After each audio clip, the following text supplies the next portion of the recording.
Hi everyone. If you already pull Wraith and she feels a bit confusing to build, this guide will walk you through exactly how to play her, what teams actually work, and how to build her efficiently without wasting resources.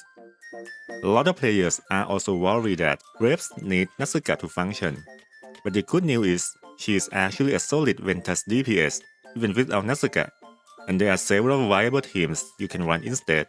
So let's take a closer look at how she actually works.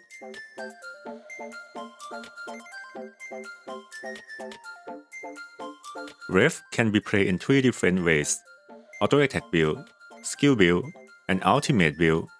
But for most players right now, the auto attack build is the one you should use. It is the most consistent, the easiest to play, and it performs the best in most situations.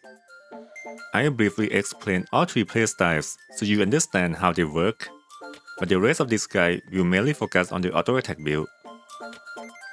For auto attack build, this is the recommended build for most players. The core idea is simple: generate tornadoes as often as possible, since they are Wraith's main source of damage. So to trigger tornadoes, you use skill, and then perform melee once.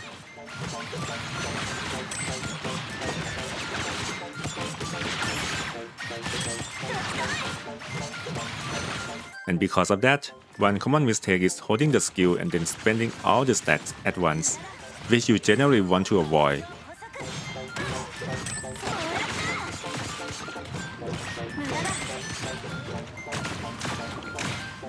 Instead, just tap the skill and perform melee attack to trigger tornado from potential.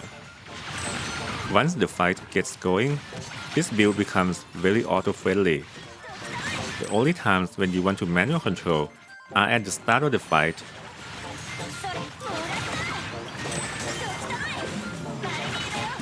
or right after using your ultimate.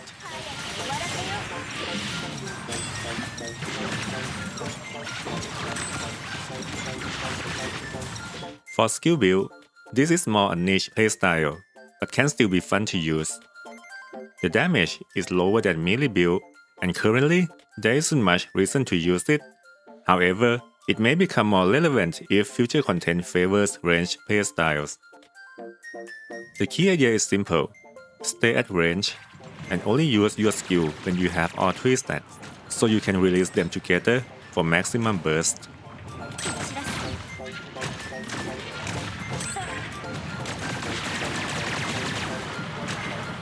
Now for ultimate build, this is the most mechanically demanding option. The idea is to stack as many buffs as possible and unload everything during boss break window to maximize ultimate damage. Under perfect conditions, it can perform similarly to other builds, but the setup is extremely strict and much harder to execute consistently. So for the rest of this guide, we'll focus on the auto attack build because it performs the best in most situations. It is also the most consistent, and it doesn't require perfect setups. Auto builds might become relevant if future contents or new supports enable them, but right now, there's little no reason to prioritize them. Now that you understand how the build works, let's take a look at teams that support this playstyle. The strongest team right now is Wraith, Nazuka, and Anne. But if you don't have Nazuka, you still have several good alternatives. Minova provides a strong attack buff. Hylia, similar to Minova, but requires a little more investment. Canes, essentially a budget Nazuka. And Freesia, who massively increases Wraith auto attack damage. Before we go through each team, there is one important detail about Wraith that many players often overlook. Wraith's auto attack potentials scale very poorly after level 1 compared to buying auto attack nodes. So in most cases, the best approach is leave these auto attack potentials at level 1 and prioritize auto attack nodes whenever possible. Doing this not only increases your overall damage, but it also improves your chance of reaching level 31 records. That said, this doesn't mean you should never upgrade them. If your run doesn't give you enough auto-attack nodes, upgrading these potentials is still perfectly fine. With that in mind, let's go through the teams, starting with Nazuka version.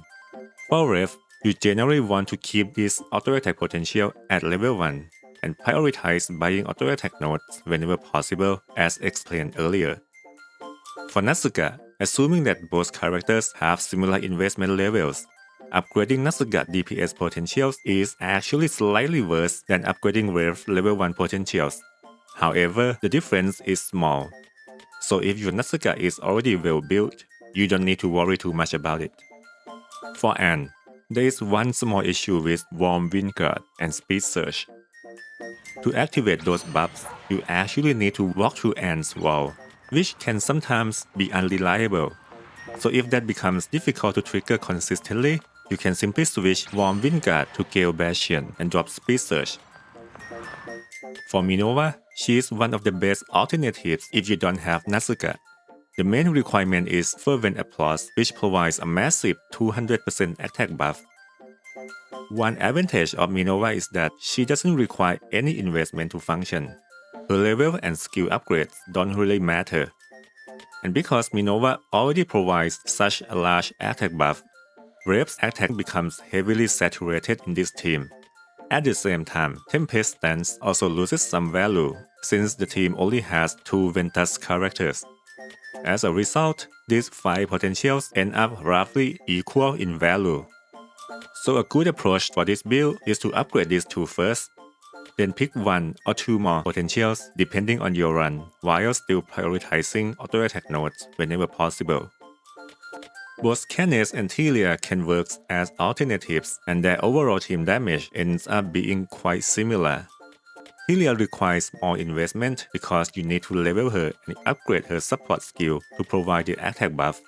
So the build for Telia version is closer to Minova. One exception is that Blade Walls, which becomes slightly more valuable because it synergizes with Telia's skill damage taken debuff.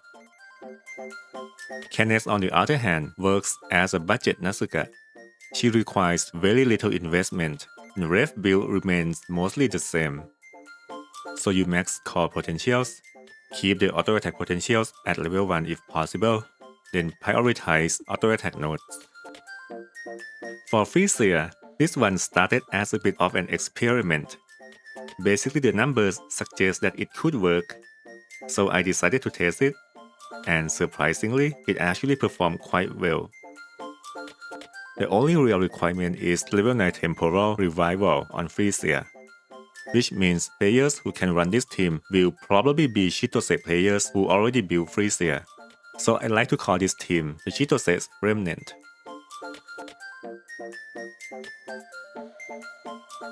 Now for Wraith skills, prioritize them in this order, starting with main skill, then auto attack, and then ultimate. Even though this is an auto attack build, her auto attack potential actually scales with her skill level, not the auto attack level itself. Because of that, the main skill still contributes the majority of her damage. Then auto attack level comes second, but it only accounts for around 14% of her total damage, so upgrading it is less important. As for the ultimate, you can safely skip it if resources are limited. Even with some charge efficiency, Wraith usually can cast 3 ultimates per fight, so the overall damage contribution is quite small. For Emblem stats, the highest priority is still Rainbow Pen on level 70 or level 80 emblems. For level 70, the best stat is Rainbow Crit Rate, followed by Rainbow Auto Attack Damage. But if you don't have her signature disc, these 2 stats end up being quite similar in value. For the second slot, the most important upgrade is Main Skill plus 3 that directly increases her main damage slots. After that, prioritize Crit Rate or Auto Attack Damage depending on your disc. And for the last slot, the best potential to upgrade is Dauntless Poise. So if you want efficient investment without chasing extremely rare stats, you can aim for 2 Golden Pen, Main Skill plus 3, and Auto Attack Damage on all emblems. This combination already gives a solid damage increase while avoiding much harder rolls like Rainbow Pen and Rainbow Crit Rate. For charge efficiency, just get enough to cast a third ult before the times run out, or when there is a 30 seconds left if you use even this. Now let's take a look at these options for Wraith. I compile all Ventus this, and you can see the rankings on the screen. First, for spenders, the best options for main slots are Wraith Signature, Nazuka Signature, and then Nanoha Signature. For support slots, you can put any C6 Ventus event disc and then add C6 Cataclysm disc. Now for free-to-play players, the strongest options for main slot are Nanoha Signature, C6 Cataclysm, and C6 Wraith event disc. For support slots, it's C6 1-3 jump, Freesia Signature, and any of element C6 event disc. If you don't have some of these discs I mentioned, just use the highest rank options available on your account for each slot.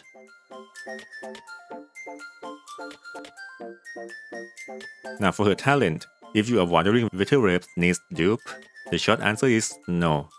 Her talents scale very evenly from T1 to T5, so there isn't a specific breakpoint you need to aim for, and Wraith works perfectly fine at T0. So her talents are mainly for players who want to push her damage further rather than unlocking a major power spike. Let's go through some common questions from the community. How good is Wraith compared to other limited vanguards?